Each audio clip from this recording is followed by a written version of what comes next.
Bien-aimés frères et sœurs, la paix et la sécurité de Jésus-Christ vous soient accordées tous. Nous voici parvenus au dernier enseignement du temps de la Passion 2020. Et notre thème de ce soir est celui-ci. Investir dans l'essentiel, c'est-à-dire le royaume de Dieu, pour gagner toute autre chose. Investir dans l'essentiel pour gagner toute autre chose.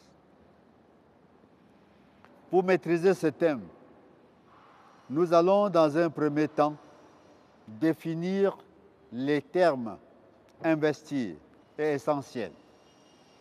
Dans un deuxième temps, nous essaierons d'identifier ce qui constitue l'essentiel dans la vie d'un chrétien. Et enfin, nous verrons comment concrètement investir dans cet essentiel tout au long de notre vie. Premièrement, parlons définition des termes. Investir. Ce terme revêt plusieurs sens. Mais nous voulons dommage. Nous voulons nous appesantir sur le sens socio-économique.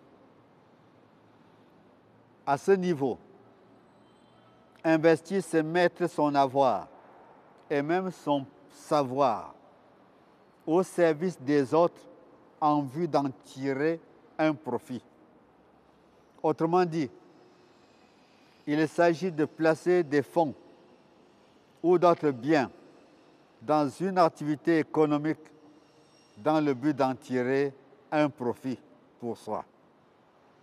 Naturellement, investir, c'est prendre un risque, car les fonds qu'on met dans l'entreprise en vue d'en tirer un bénéfice peuvent se perdre naturellement. Quant au terme essentiel, on entend par essentiel ce qui est indispensable, primordial, fondamental ou d'une grande importance. Ce qui est plus important et qui vaut plus que le reste. C'est ça l'essentiel. Maintenant,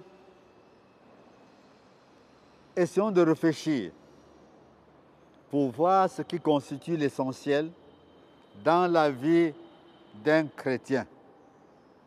Qu'est-ce qui est essentiel pour toi qui crois en Jésus-Christ? Qu'est-ce qui est essentiel pour moi qui crois en Jésus-Christ? Dans la vie chrétienne, comme dans la vie en général, il faut savoir rechercher l'essentiel.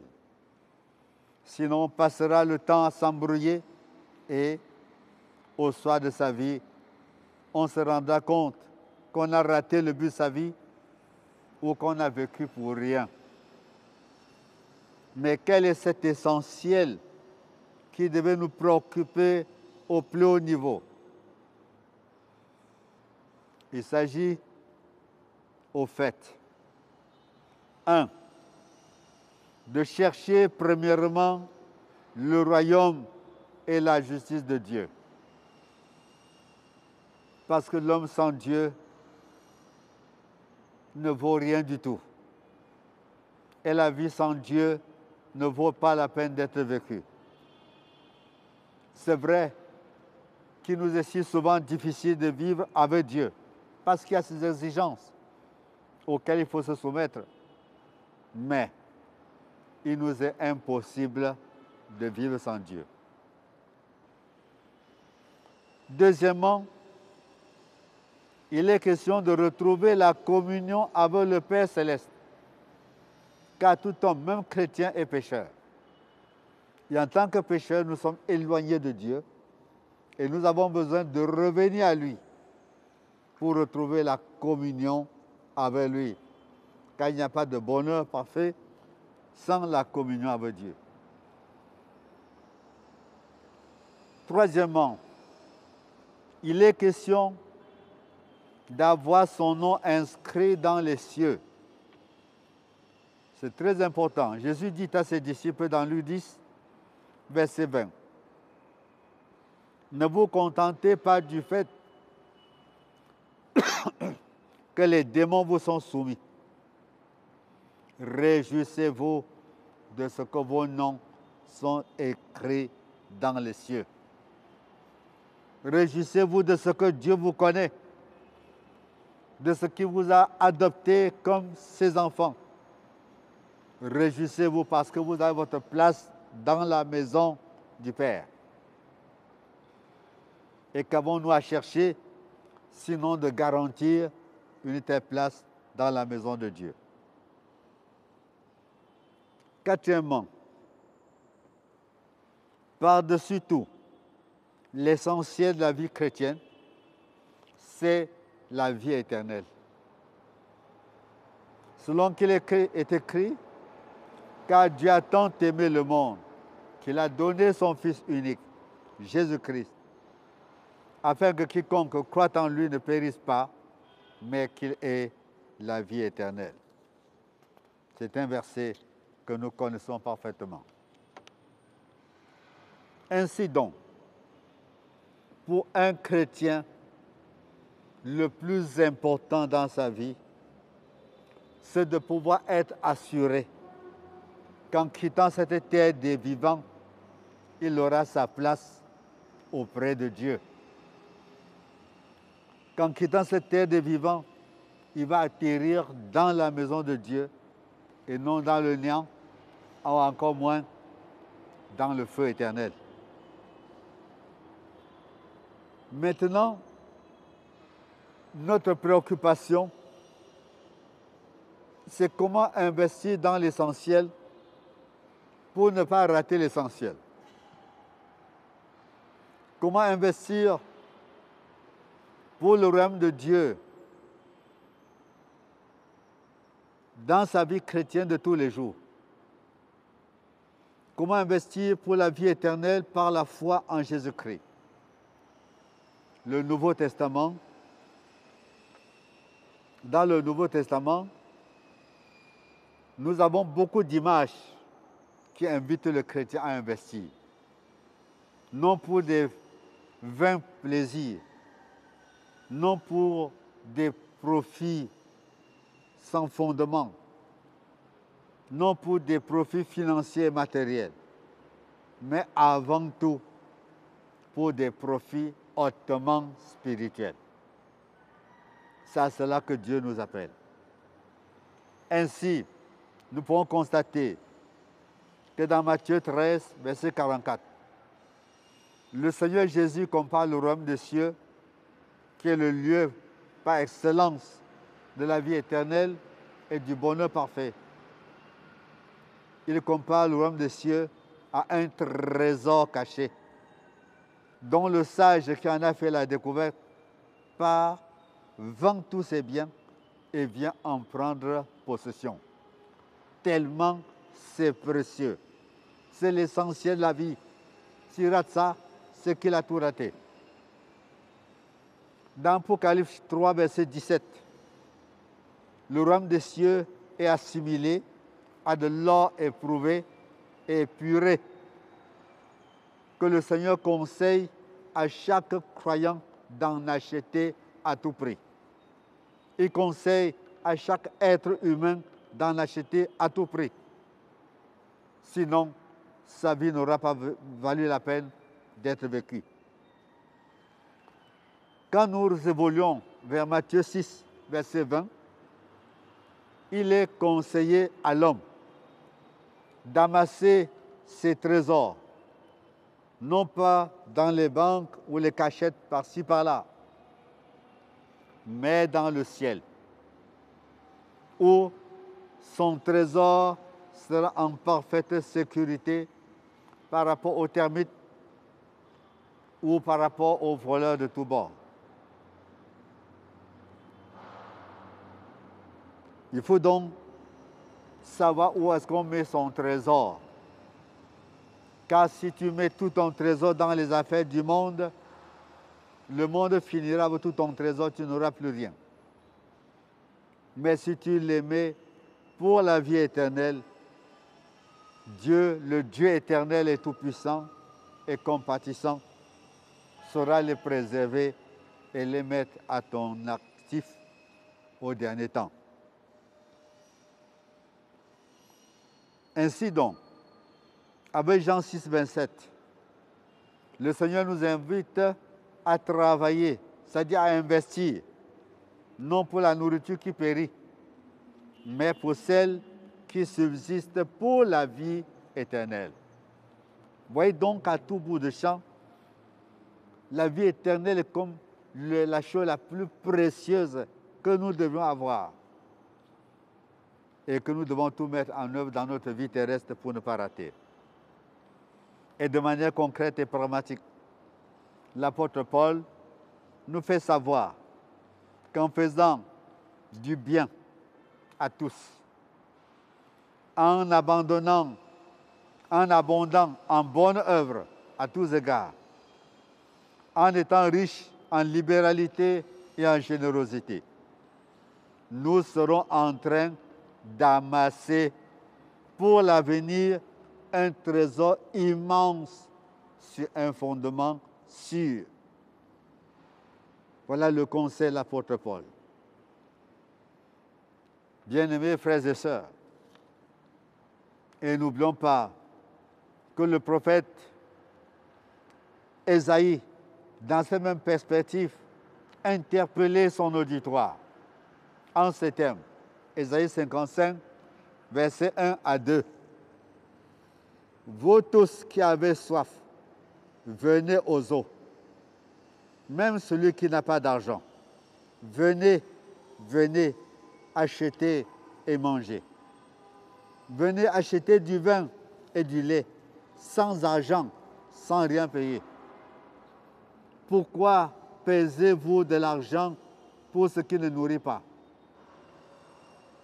Pourquoi travaillez-vous pour ce qui ne rassasie pas? Écoutez-moi donc, et vous mangerez ce qui est bon, et votre âme se délectera de mets succulents.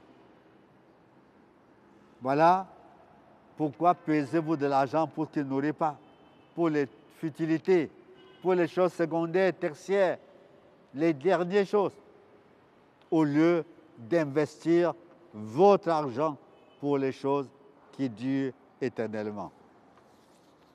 En conclusion, chers sœurs et frères, il est désormais assez clair que le plus important n'est pas de porter le beau nom de chrétien ou de se vanter d'être ressortissant d'une famille chrétienne ou pastorale. Ça ne sert à rien.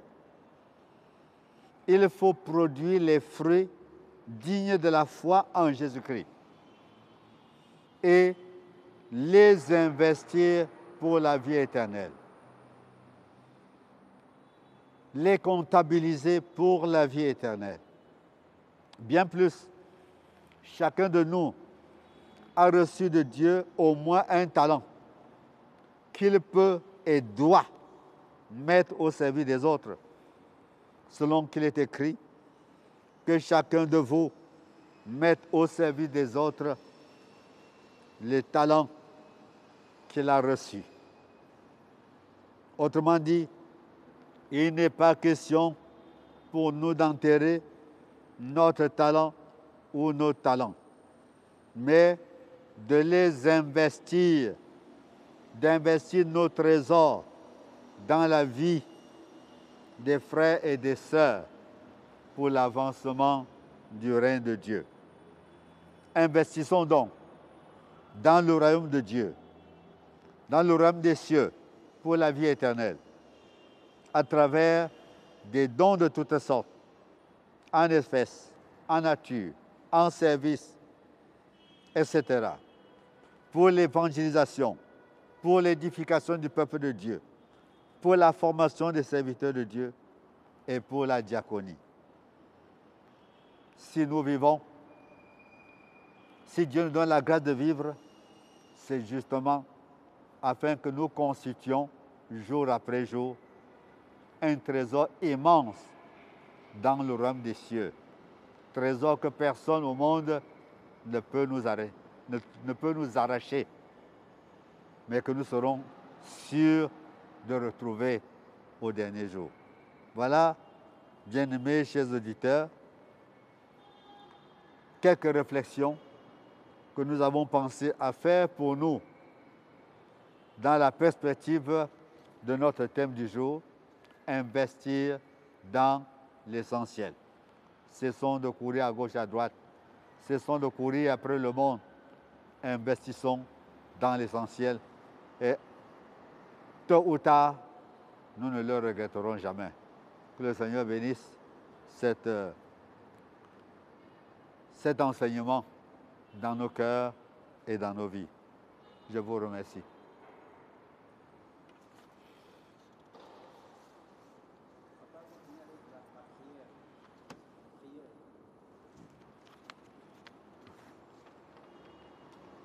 Prions le Seigneur. Seigneur Dieu, notre Père céleste, nous te bénissons, nous te rendons grâce pour ta fidélité. Ta fidélité qui nous a permis de suivre jour après jour les enseignements et les prières du temps de la Passion depuis 40 jours. C'est toi qui nous en as donné la force. Nous voulons te bénir, Seigneur, pour tous les enseignements reçus, pour tout l'éclairage que ces enseignements ont apporté dans notre vie. Sois béni éternellement, ô Dieu vivant. Et maintenant, au terme de tous ces enseignements, donne à chacun de nous de n'avoir pas couru pour rien, de n'être pas monté et descendre pour les enseignements pour rien. Donne-nous de saisir la quintessence de cet enseignement d'aujourd'hui. Investis dans l'essentiel.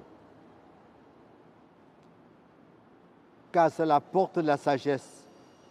Donne-nous d'investir dans l'essentiel. Donne-nous de mettre le meilleur de nous-mêmes dans ce qui compte le plus. Pas à nos yeux, mais à tes yeux. Seigneur, notre Seigneur, écoute notre prière et que ton Esprit Saint nous conduise à tous égards. C'est au nom du Christ que nous te le demandons. Exauce-nous. Amen.